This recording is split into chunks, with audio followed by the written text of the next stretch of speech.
Hi friends, പുതിയൊരു വീഡിയോയിലേക്ക് സ്വാഗതം. മെസോപ്പൊട്ടോമിയൻ സംസ്കാരവുമായി ബന്ധപ്പെട്ട സാമ്രാജ്യങ്ങളെ കുറിച്ചാണ് നമ്മൾ കഴിഞ്ഞ 2 വീഡിയോസിൽ ചർച്ച ചെയ്തത്.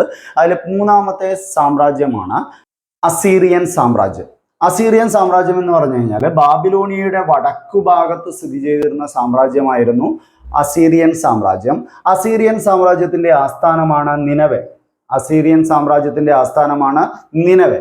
അസീറിയൻ സാമ്രാജ്യത്തിലെ പ്രശസ്തനായ ഭരണാധികാരിയായിരുന്നു അസർബനിബാൾ. അസർബനിബാളിന്റെ കാലഘട്ടത്തിലാണ് അസീറിയൻ സാമ്രാജ്യം കൂടുതൽ ശക്തി പ്രാപിക്കുന്നത്. എന്താണ് ഇവരുടെ പ്രധാനപ്പെട്ട പ്രത്യേകത? അതൊന്ന് ശ്രദ്ധിച്ചേക്കണം. സുമേറിയക്കാരും ബാബിലോണക്കാരും രൂപീകരിച്ച ഗണിതം, ശാസ്ത്രം എന്നീ വിഷയങ്ങൾ കൂടുതലായും പ്രചരിപ്പിച്ചത് അസീറിയക്കാരുടെ കാലഘട്ടത്തിലാണ്. എന്താണ്? സുമേറിയക്കാരും ബാബിലോണിയക്കാരും കൂടുതലായി പ്രചരിപ്പിച്ച ഗണിതം, ശാസ്ത്രം എന്നിവ മുഖ്യധാരയിലേക്ക് എത്തിക്കുന്നത് അസീറിയക്കാരുടെ സംഭാവനയാണ്. അപ്പൊ നമ്മൾ ഇവിടെ ശ്രദ്ധിക്കേണ്ടുന്ന പ്രധാനപ്പെട്ട പേര് ഒന്ന് അസർബാനിബാൾ എന്നുള്ളത് മാത്രമാണ്. അതൊന്ന് ശ്രദ്ധിച്ചു വെച്ചേക്കാം. മെസോപ്പൊട്ടോമിയൻ സാമ്രാജ്യത്തിന്റെ അവസാന നാളുകളിൽ ഭരിച്ചിരുന്ന രാജവംശമാണ് കാൽഡിയൻ രാജവംശം അല്ലെങ്കിൽ കാൽഡിയൻ സാമ്രാജ്യം. കാൽഡിയൻ സാമ്രാജ്യത്തിനുള്ള ഒരു പ്രത്യേകത, ഈ സാമ്രാജ്യത്തെയാണ് രണ്ടാം ബാബിലോണിയൻ സാമ്രാജ്യം എന്ന് വിശേഷിപ്പിക്കുന്നത്. ചിലപ്പോൾ ഇത് ഇങ്ങനെ ചോദിക്കാം: നവീന ബാബിലോണിയൻ സാമ്രാജ്യം അല്ലെങ്കിൽ ആധുനിക ബാബിലോണിയൻ സാമ്രാജ്യം എന്നറിയപ്പെടുന്നത് കാൽഡിയൻ സാമ്രാജ്യമാണ്. ഇവര് ഭരണം നടത്തിയത് മെസോപ്പൊട്ടോമിയൻ സംസ്കാരത്തിന്റെ അവസാന കാലഘട്ടങ്ങളിൽ ഭരണം നടത്തിയിരുന്നവരാണ്. ആരാ? കാൽഡിയൻ സാമ്രാജ്യം. കാൽഡിയൻ സാമ്രാജ്യത്തിലെ പ്രശസ്തനായ ഭരണാധികാരിയാണ് നെബുക്കദ്നെസർ. കാൽഡിയൻ സാമ്രാജ്യത്തിലെ ഏറ്റവും പ്രശസ്തനായ ഭരണാധികാരിയാണ് നെബുക്കദ്നെസർ. നമുക്ക് അറിയാവുന്ന ഒരു പേരാണ്. കാരണം സപ്താത്ഭുതങ്ങളിൽ ഒന്നായ ഹാങ്ങിങ് ഗാർഡൻ, തൂങ്ങിക്കിടക്കുന്ന പൂന്തോട്ടം, ഇത് നിർമ്മിച്ച വ്യക്തിയാണ് ആരാ? നെബുക്കദ്നെസർ. അതായത് സപ്താത്ഭുതങ്ങളിൽ ഒന്നായ ഹാങ്ങിങ് ഗാർഡൻ നിർമ്മിച്ച വ്യക്തിയാണ് ആരാ? നെബുക്കദ്നെസർ.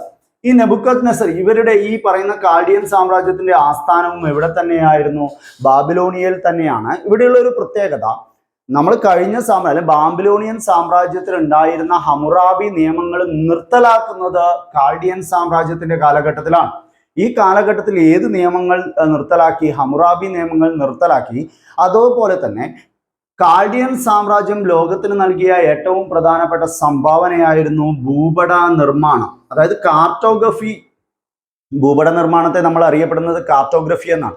ഈ കാർട്ടോഗ്രഫി ലോകത്തിന് സംഭാവന ചെയ്ത പ്രസിദ്ധമായ സാമ്രാജ്യങ്ങളിൽ ഒന്നാണ് കാൽഡിയൻ സാമ്രാജ്യം. അപ്പൊ നമ്മൾ 4 പ്രധാനപ്പെട്ട സാമ്രാജ്യങ്ങളെ കുറിച്ച് ചർച്ച ചെയ്തു കഴിഞ്ഞു.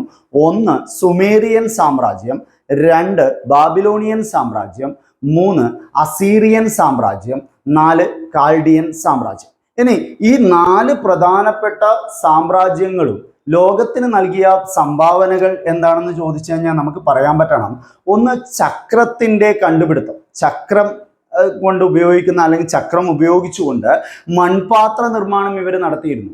ചക്രം ഉപയോഗിച്ചുകൊണ്ട് മൺപാത്ര നിർമ്മാണം ഇവർ നടത്തിയിരുന്നു. ഗണിതത്തിലെ പ്രധാനപ്പെട്ട രീതികളായ ഗുണനം, ഹരണം, വർഗമൂലം എന്നിവ ഇവർക്കറിയാമായിരുന്നു. ഗണിതത്തിലെ പ്രധാനപ്പെട്ട രീതികളായ ഗുണനം, ഹരണം, വർഗമൂലം എന്നിവയെ കുറിച്ച് കൃത്യമായ ധാരണ ആർക്കുണ്ടായിരുന്നു? ഈ പറയുന്ന മെസോപ്പൊട്ടോമിയൻ സാമ്രാജ്യത്തിനുണ്ടായിരുന്നു, അല്ലെങ്കിൽ മെസോപ്പൊട്ടോമിയൻ സംസ്കാരത്തിനുണ്ടായിരുന്നു.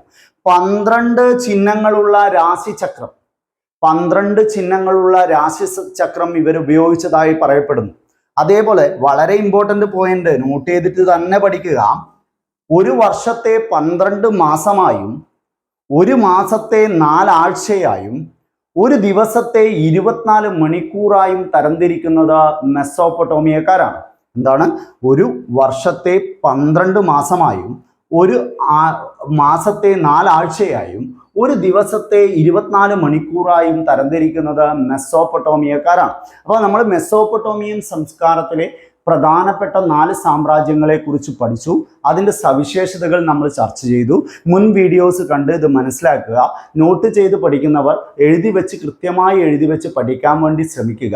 ഇതിൽ നിന്ന് ചോദ്യങ്ങൾ ഉറപ്പാണ്. പ്രത്യേകിച്ച് LDC പരീക്ഷ, LP-UP പരീക്ഷ, പ്രധാനമായും LP-UP HSA പരീക്ഷകളിൽ നിർബന്ധമായും ചോദിക്കുന്ന ചോദ്യങ്ങളാണ്. ഏത്?